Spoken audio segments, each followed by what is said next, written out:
காலையில் எந்திரிச்சோடனே நம்ம குழந்தைகளுக்கும் சரி, நம்மளோட ஹஸ்பண்ட்ஸ்க்கோ, நம்ம ஒய்ஃப்ஸ்க்கோ நம்ம வந்துட்டு என்னென்ன கொடுக்குறோம்? Coffee, tea. நான் வந்துட்டு ப்ரோட்டீன் ஷேக் குடிக்கிறேன், பூஸ்ட் குடிக்கிறேன், ஹார்லிக்ஸ் குடிக்கிறேன், மைலோ குடிக்கிறேன். ஓ மை காட், எல்லாத்தையுமே ஸ்டாப் பண்ணிடுங்க. நாளையிலேருந்து உங்கள் வீட்டில் வந்துட்டு இந்த அழகான ஜூஸை நீங்கள் ட்ரை பண்ணுங்க.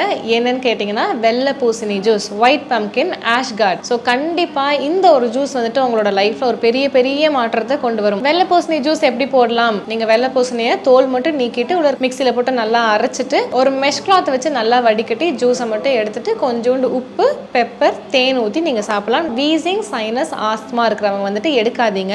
ஒருவேளை எடுக்கிறீங்கன்னா அதில் கொஞ்சம் பெப்பர், இந்து உப்பு ஆட் பண்ணி எடுங்க. இதை எடுத்துட்டு ட்ரை பண்ணுங்க. இல்லாத உங்களுக்கு ரொம்ப கஷ்டமாக இருக்குது, எனக்கு வீசிங் ஜாஸ்தியாகுது, சைனஸ் ஜாஸ்தியாகுதுன்னா நீங்கள் எடுத்துக்க வேண்டாம். மற்றபடி எல்லாருமே ஆக்சுவலாக இப்போ பிரெஸ்ட் ஃபீடிங் மதர் அது இதுன்னு ஏகப்பட்ட கேள்வி.